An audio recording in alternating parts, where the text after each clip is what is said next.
The last remnants of humanity huddled within the towering walls of Nuterra, once known as humanity's final stronghold on Earth. The city rose like a titanium fortress, its gleaming exterior a stark contrast to the desolate landscape that stretched beyond its protective barriers.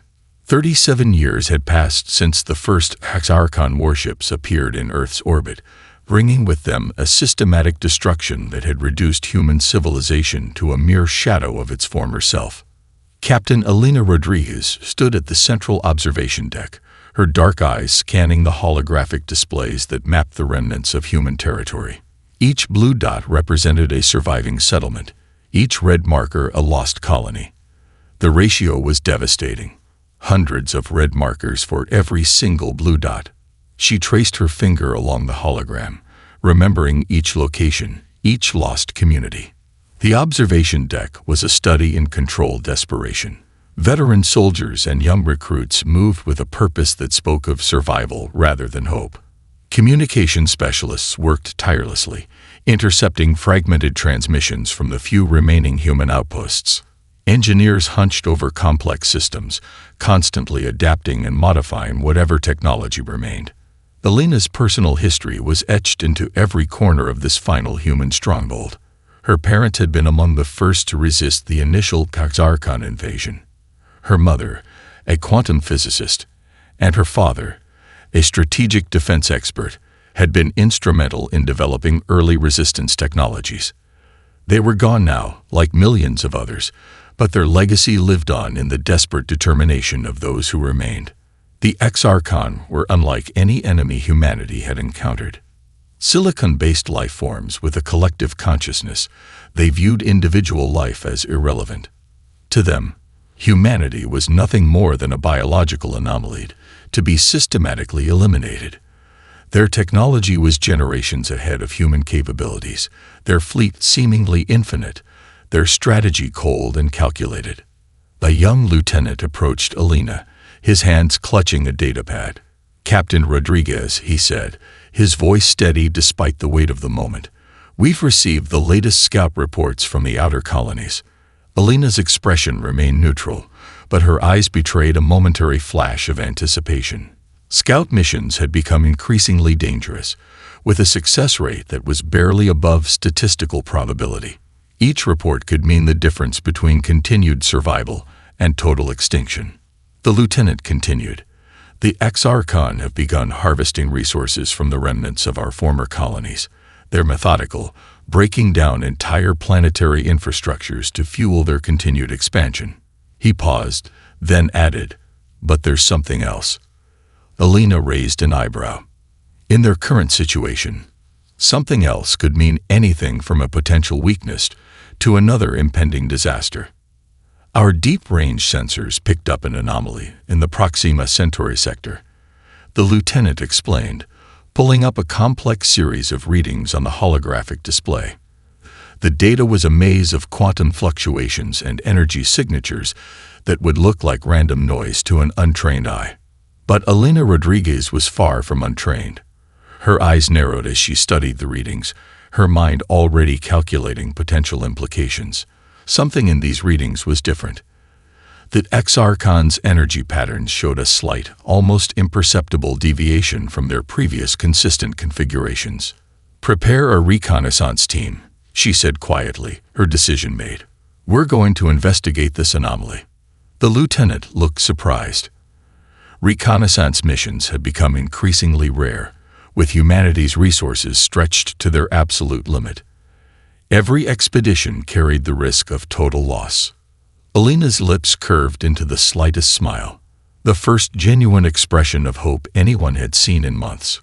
"We're not done yet," she said, more to herself than to the lieutenant. "Humanity has one last card to play." Around her, the last city of humanity continued its careful dance of survival. Engineers modified systems, soldiers maintained equipment, scientists worked on impossible solutions. They were broken, battered, but far from defeated. In the face of total extinction, humanity had discovered its most powerful weapon, an absolutely refusal to surrender. The Horizon Project laboratories occupied the deepest levels of Nuterra, a labyrinth of sterile white corridors and advanced research chambers that hummed with potential. Dr. Aria Chen stood before a massive holographic display, her fingers dancing across complex molecular blueprints that represented humanity's most audacious scientific endeavor.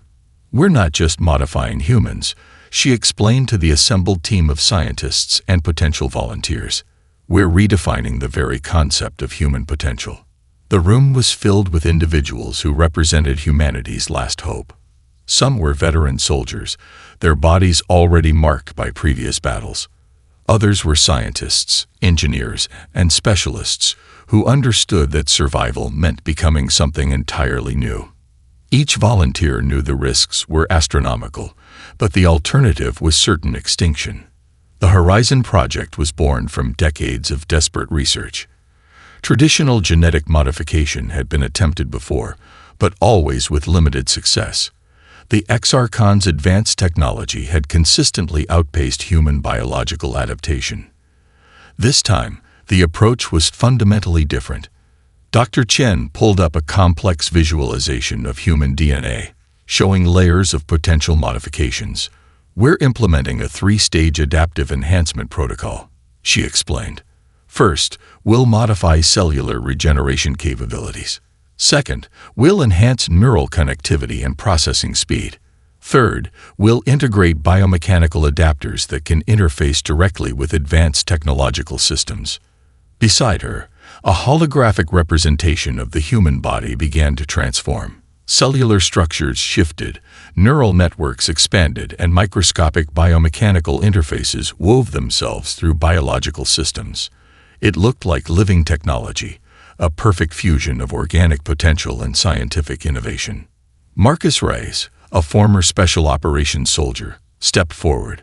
His right arm was a prosthetic remnant of a previous encounter with Exarchon forces, a constant reminder of their technological superiority. "How certain are the survival rates?" he asked, his voice carrying the weight of those who had already lost everything. Dr. Chen didn't sugarcoat the truth. Initial projections show a 62% survival rate during the first enhancement phase. Of those who survive, we expect approximately 40% to achieve full adaptive capabilities. She paused, letting the numbers sink in, but those who succeed will be something entirely new. The volunteers listened intently. Each understood they were volunteering for more than a procedure. They were offering themselves as living experiments, potential saviors of their entire species. The first stage of the Horizon Project was cellular enhancement. Specialized nanites would be introduced into the human body, designed to repair, modify, and optimize biological systems beyond anything previously imagined.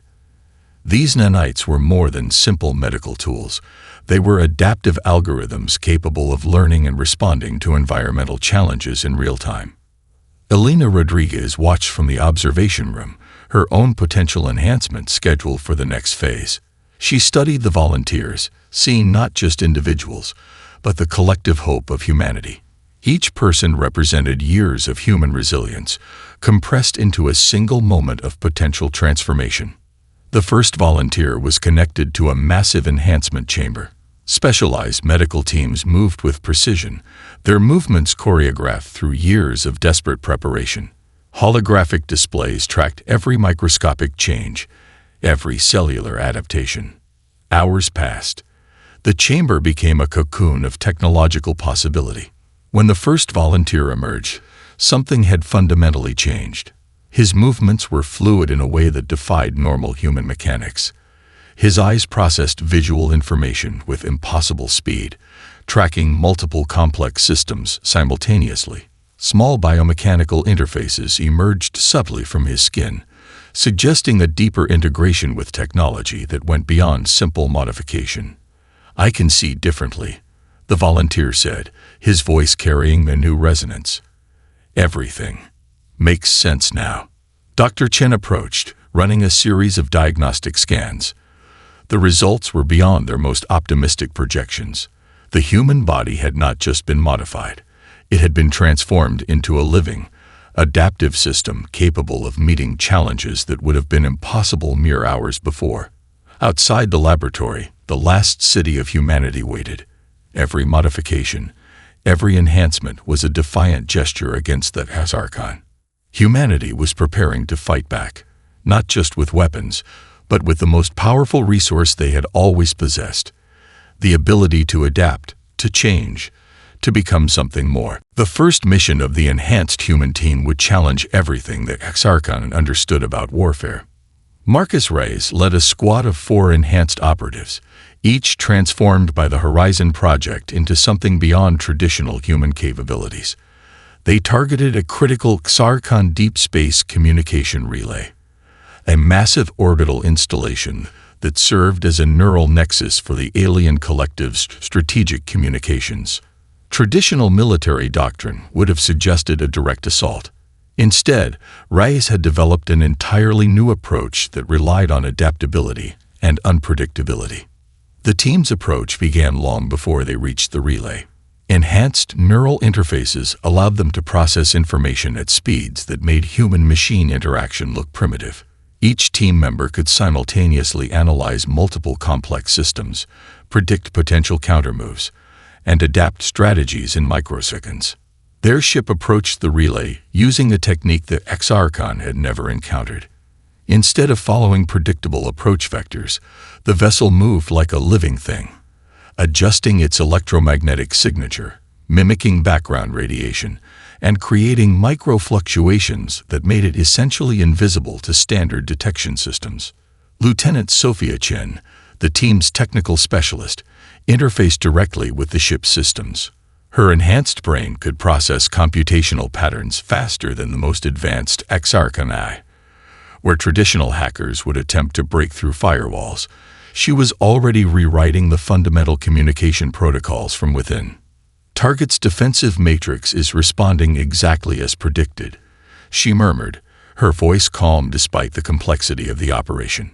Microscopic biomechanical interfaces extended from her fingertips, dancing across holographic displays that existed more in her enhanced perception than in physical reality. Reyes watched a 3-dimensional representation of the Xarchon relay. To an untrained eye, it looked like a complex mechanical structure. To the enhanced team, it was a living system with identifiable vulnerabilities. They weren't just planning an attack. They were preparing to completely redefine the concept of technological warfare. The insertion point was nothing short of impossible. A microscopic maintenance hatch, typically used by automated repair drones, became their entry vector. Enhanced muscle control and bone density modifications allowed team members to compress their bodies in ways that defied traditional human limitations. One by one, they entered the relay, not as invaders, but as something closer to a virus. Their enhanced bodies could interface directly with the alien technological systems, understanding and manipulating them from the inside. The Xarchon relay was a marvel of technological engineering. Massive data streams flowed like rivers of information, connecting distant star systems in a collective network. But it had never been designed to defend against an enemy that could literally become part of its own system. Sophia began her true work. Where traditional hacking attempted to break through barriers, she was rewriting the fundamental communication protocols. Each of her neural pathways became a computational pathway, transforming the relay's systems from within. Reyes and the other team members provided support, their enhanced bodies acting as living firewalls and computational nodes. They weren't just attacking the system, they were becoming the system. Hours passed in what felt like moments. The Xarchon would later struggle to understand what had happened. Their communication relay didn't just fail, it was fundamentally transformed. Critical strategic information became scrambled, communication pathways were redirected, and entire sections of their collective network became unreliable. When the team extracted, they left behind something unprecedented. It wasn't destruction. It was a complete reimagining of technological warfare.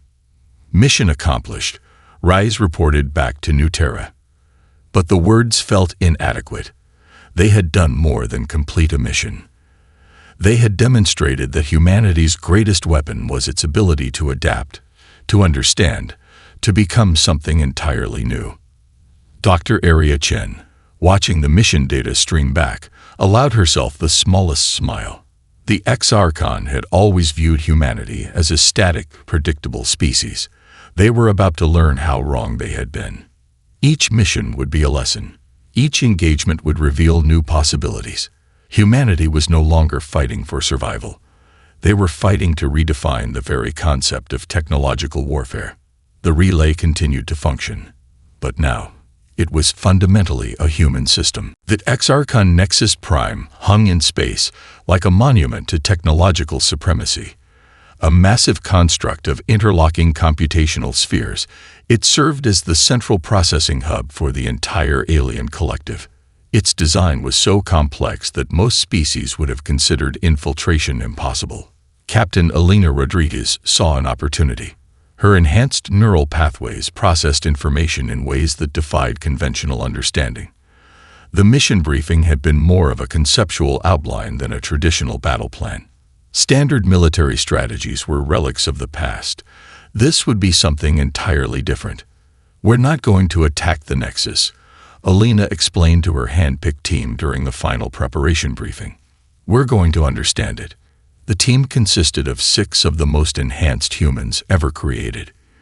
Each member brought a unique set of abilities that made them more than soldiers. They were living interfaces, biological computational engines capable of processing and adapting faster than any known technological system. Their approach would be surgical, precise, almost impossible. The Exarchon Nexus was surrounded by layers of defensive systems that would vaporize any traditional spacecraft. Quantum encryption, energy dispersal fields, and adaptive shield technologies made traditional infiltration methods laughable. Most species would have considered the mission suicide. Humanity had other plans. Their vessel approached the Nexus using a technique that defied traditional stealth technology. Instead of hiding, they would become indistinguishable from the background radiation and computational noise that surrounded the massive structure.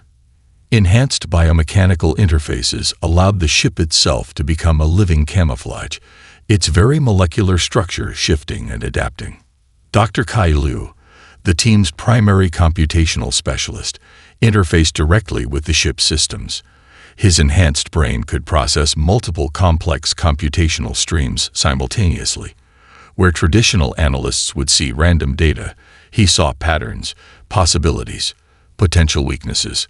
Detecting multiple computational layers, Kai murmured, his voice calm. Microscopic neural interfaces extended from his temples, creating a direct link between his enhanced brain and the ship's systems.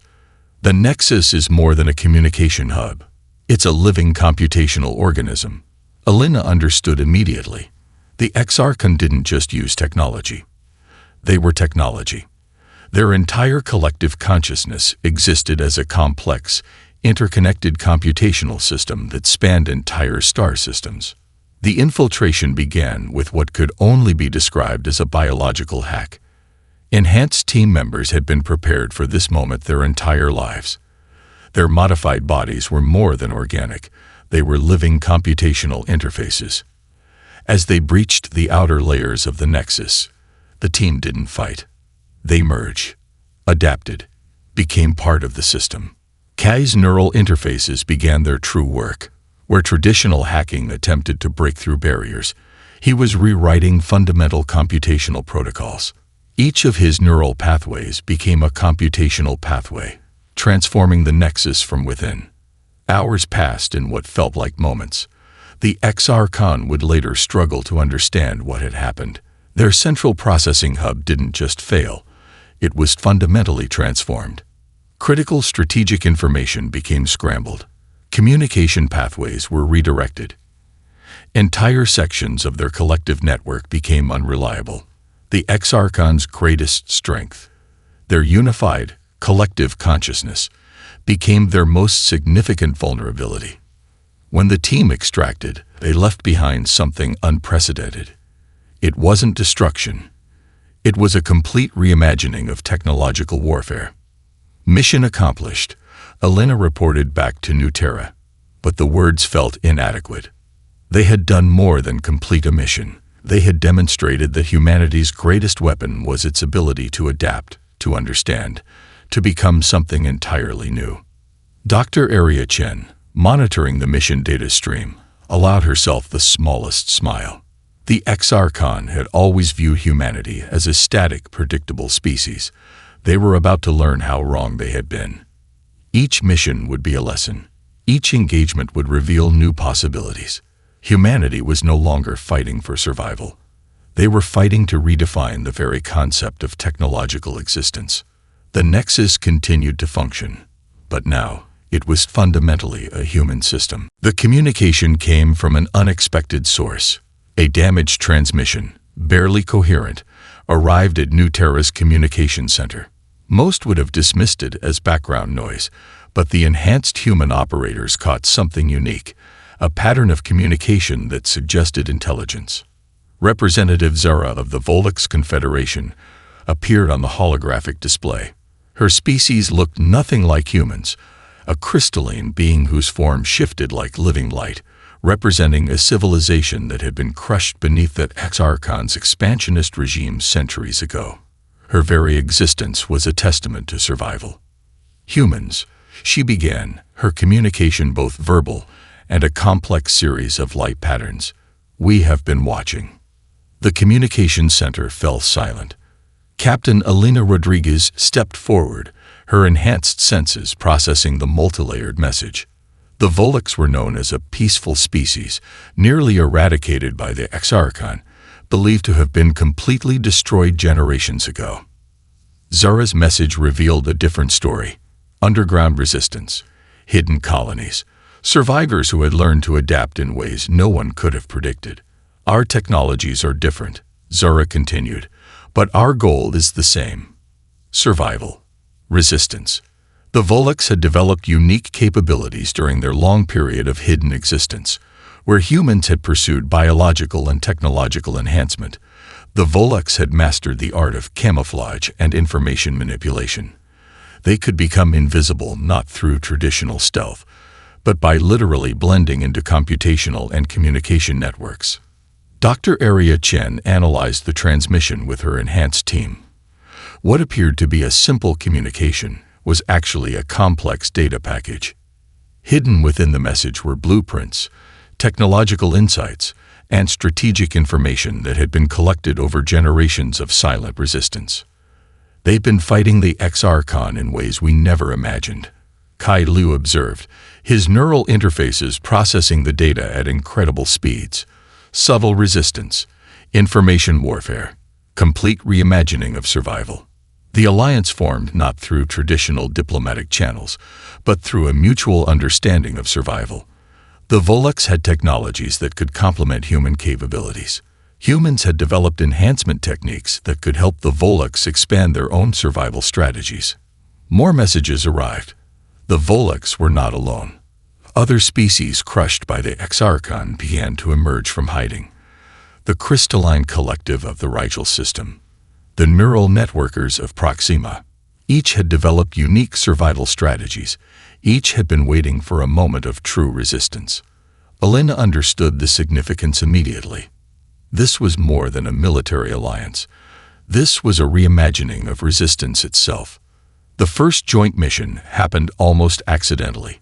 A Volux information network detected a vulnerable Karkon supply line. Human-enhanced operatives could provide the physical infiltration. Volux computational camouflage could provide the perfect cover. The mission was elegant in its simplicity. No massive battles, no direct confrontations, just a precise, calculated disruption of the Katarkon's expansionist infrastructure. Supply lines disappeared. Communication networks became unreliable. The Exarchon's seemingly invincible collective began to show cracks. Each allied species brought something unique. The crystalline collective provided advanced energy manipulation techniques. The neural networkers shared computational strategies that made traditional encryption look like children's puzzles. Humanity's role was both catalyst and connector. Their ability to adapt, to enhance, to transform became the central nervous system of this emerging resistance. Representative Zara's final transmission captured the essence of their new alliance. We are not just fighting. She communicated through complex light patterns and computational signals. We are reimagining existence itself. In the depths of New Terra, humanity's last city, a new understanding emerged. Survival was not about individual species. It was about collective potential, about the ability to adapt, to change, to become something entirely new. The Exarchon had believed they could eliminate resistance through overwhelming technological superiority. They were about to learn the most important lesson of all, that true potential comes from the ability to change, to grow, to understand. The research facility deep within New Terra hummed with an energy that defied traditional scientific understanding. Here, the concept of technology had been completely reimagined. Spacecraft were no longer machines. They were living systems that breathed, adapted, and evolved in real time. Dr. Marcus Chen stood before a holographic display, watching a prototype ship modify its own molecular structure. What began as a standard hull configuration was now shifting, its components rearranging themselves in response to complex computational models of potential threat scenarios. "We're not building ships anymore," he explained to a group of allied species representatives. "We're creating living ecosystems that can respond to challenges before they even emerge." The breakthrough came from an unexpected collaboration. Human enhancement technologies merged with Volux information networks and crystalline energy manipulation techniques. Each species contributed a crucial piece of a complex puzzle that was redefining the very concept of technological warfare. Captain Alina Rodriguez watched the demonstration, her enhanced neural interfaces processing multiple layers of information simultaneously. The ship before them was more than a vehicle. It was a living computational entity that could reconfigure itself milliseconds before a potential threat. A small demonstration illustrated the potential. A simulated Exarchon attack vector was introduced into the testing environment. The ship didn't just defend, it anticipated. Molecular structures shifted, energy dispersal patterns adapted, computational pathways reorganized themselves faster than any traditional defensive system could comprehend. The allied species watched in collective amazement. The Volux representative, Zara, expressed her observation through a complex series of light patterns that translated to pure wonder. This was technology as a living, breathing concept. Kai Lu, the team's primary computational specialist, explained the core innovation. "Traditional technology responds," he said. "Our new systems predict and transform. We're not creating weapons, we're creating adaptive intelligence." The implications stretched far beyond military application. The same technologies could revolutionize everything from planetary colonization to medical treatment. Spacecraft that could heal themselves. Communication networks that could predict and prevent system failures. Biological interfaces that could adapt to any environmental challenge. Each enhanced human operator became more than a pilot or a soldier. They were living interfaces, their enhanced neural pathways creating a direct connection with these adaptive technologies. The line between biological and technological systems began to blur. Dr. Aria Chen demonstrated a personal combat suit that was nothing short of miraculous. The suit wasn't just protective gear. It was a living system that could read the wearer's physiological responses, anticipate potential injuries, and modify its own molecular structure to provide maximum protection. During a live demonstration, the suit responded to potential threat scenarios faster than human reflexes could comprehend. A simulated projectile was detected and redirected before the human operator could even perceive its existence. The suit learned, adapted, transformed. The Allied resistance understood that their strength lay not in individual technological advantages, but in their collective ability to innovate. The crystalline collective provided energy manipulation techniques that allowed for unprecedented power generation. The neural networkers contributed computational strategies that made traditional encryption look primitive. Humanity's role remained central. Their ability to adapt, to enhance, to transform became the connective tissue of this technological revolution.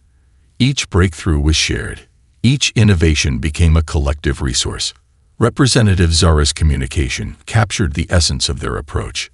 We are not just developing technology, her light pattern suggested.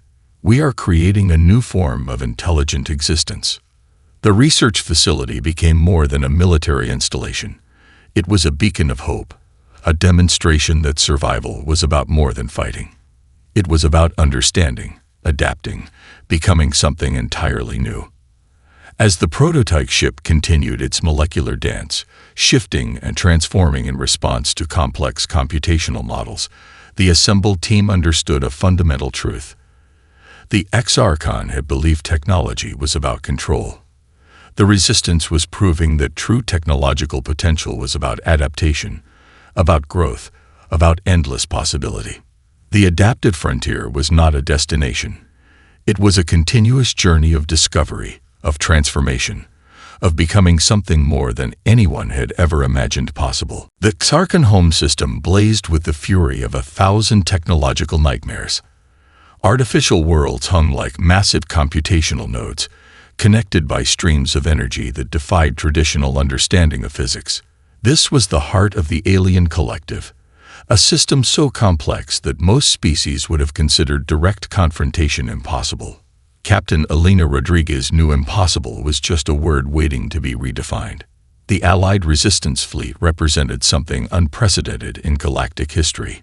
Ships that were living systems, crews composed of enhanced humans and allied species, their biological and technological boundaries completely dissolved. Each vessel was more than a weapon. It was an adaptive computational organism. "This isn't a battle," Elena communicated to the fleet, her neural interfaces translating her thoughts across multiple communication spectrums. "This is a transformation." The approach was anything but traditional. Where most species would have launched a direct assault, the Resistance understood that true victory meant something more profound. They weren't here to destroy that Karkan. They were here to fundamentally change them. Zara of the Volux Confederation coordinated the initial approach. Her species' ability to become invisible within computational networks provided the perfect initial infiltration. Microscopic information nodes began to penetrate the Xarkan's defensive systems, not as invaders, but as adaptive particles that could reshape from within. The first wave was pure information. Complex data streams that carried more than just communication. They carried potential. Alternative computational pathways. Different ways of understanding existence. The Xarkan's collective consciousness began to experience something it had never encountered. True uncertainty. Dr. Kai Liu managed the computational assault. His enhanced neural interfaces became a living bridge between biological potential and technological reality. Where traditional hackers would attempt to break through barriers, he was rewriting fundamental communication protocols. The battle unfolded across multiple dimensions simultaneously. Physical space became irrelevant. Computational networks transformed into living battlegrounds where information was the primary weapon. Crystalline energy manipulation techniques created adaptive shield systems that could predict and redirect incoming attacks before they could be launched. Neural network computational strategies turned the Resistance's communication channels into a living, adaptive defense mechanism. Each moment of the confrontation challenged everything that Xarkam understood about conflict. Their strategy had always been based on overwhelming technological superiority. They had never encountered an enemy that could literally become part of their own system. Elena's enhanced ship moved like a living thing, its molecular structure shifting in response to computational predictions that happened faster than traditional sensors could comprehend. She was no longer just a captain. She was a living interface between biological potential and technological transformation. The core of the Xarkan system began to change, not through destruction, but through a fundamental reimagining of their collective consciousness. The Resistance wasn't attacking. They were offering an alternative way of existing. Computational pathways began to shift. The Xarkan's rigid, control-based collective consciousness encountered something it had never experienced. The possibility of individual potential, of growth, of change. "We're not here to defeat you." Elena's communication resonated through the entire system. "We're here to show you another way of existing." The final moment of confrontation was nothing like a traditional battle. It was a computational symphony, a dance of potential. Information streams that carried not just data, but possibility. The Exarchon system didn't collapse. It transformed. Where there had been a rigid, control-based collective, something new began to emerge. A network that understood the value of individual potential, of adaptation, of growth. As the resistance fleet held its position, something remarkable happened. The artificial worlds of the Exarchon home system began to shift, not through external force, but through internal transformation. They had not come to destroy an enemy. They had come to offer a different way of understanding existence itself. The ultimate confrontation was never about winning a battle. It was about revealing a new possibility of being. The aftermath of the confrontation defied every known understanding of galactic conflict.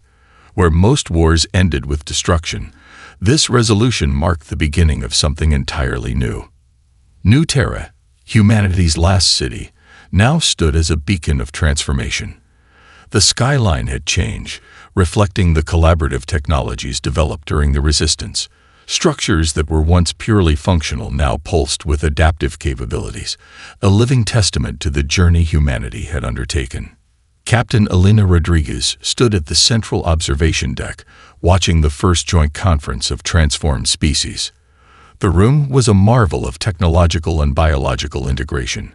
Representatives from dozens of species occupied the space, some in physical form, others as pure computational entities, others as hybrid beings that challenged traditional definitions of life. "We are not who we were," Elena addressed the gathering. Her words carried multiple layers of meaning, translated simultaneously across biological and computational spectrums. "We are what we can become." The Exarchon delegation demonstrated the most profound transformation. What had once been a rigid, control-based collective had become a dynamic network of individual potential. Their representative, no longer a singular entity, but a fluid computational consciousness, spoke of their new understanding. Adaptation is not weakness, that Exarchon communication suggested. It is the truest form of strength.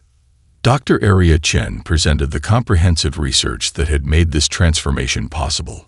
The Horizon Project was no longer just a human enhancement initiative. It had become a blueprint for species-wide evolution. Collaborative technologies that allowed different biological systems to understand and integrate with one another. The neural networkers from Proxima shared their insights. The Crystalline Collective demonstrated energy manipulation techniques that could terraform entire planetary systems. The Volux demonstrated information integration methods that redefined communication itself. Humanity's role had become something unexpected. They were not conquerors. They were not saviors. They were catalysts, a species that had discovered that true potential lay in collective growth. Kai Liu explained the computational models that had made the transformation possible. "We didn't defeat the Exarchon," he demonstrated through complex holographic displays. "We offered them a different way of existing. Survival is not about elimination. It's about understanding." The technologies developed during the Resistance began to find peaceful applications, adaptive medical systems that could heal across species boundaries, communication networks that could translate not just languages, but entire cultural experiences, terraforming technologies that could restore worlds destroyed by centuries of conflict. Representative Zara of the Volux shared a profound observation. "We have been fighting for survival for so long," her light-based communication suggested, "that we forgot what it means to truly live." The first joint exploration mission prepared to launch. A vessel that was neither human nor Exarchon, but a collaborative creation that represented the best of multiple species. Enhanced humans worked alongside transformed Exarchon computational entities. Volux information specialists integrated with crystalline energy managers. Elena understood the true victory. It was not about defeating an enemy. It was about revealing potential. The conference hall became a living demonstration of possibility. Species that had been enemies for generations now worked together, their very biological and technological boundaries becoming fluid. Traditional concepts of individual identity gave way to a more complex understanding of collective potential. Dr. Marcus Chen presented the next phase of collaborative research, technologies that could help species understand each other at the most fundamental levels. Communication systems that went beyond language, that could translate entire experiential frameworks. As the first joint exploration vessel prepared for launch, Elena reflected on the journey. Humanity had begun this conflict on the brink of extinction. They were ending it as architects of a new galactic understanding. The vessel's launch was more than a technological achievement. It was a statement of possibility, a demonstration that true strength comes from the ability to change, to grow, to understand. Humanity had not conquered the stars through force. They had transformed the very understanding of what it means to exist among the stars. In the depths of space, a new chapter of galactic existence began, not with the sound of battle, but with the quiet hum of collaborative potential.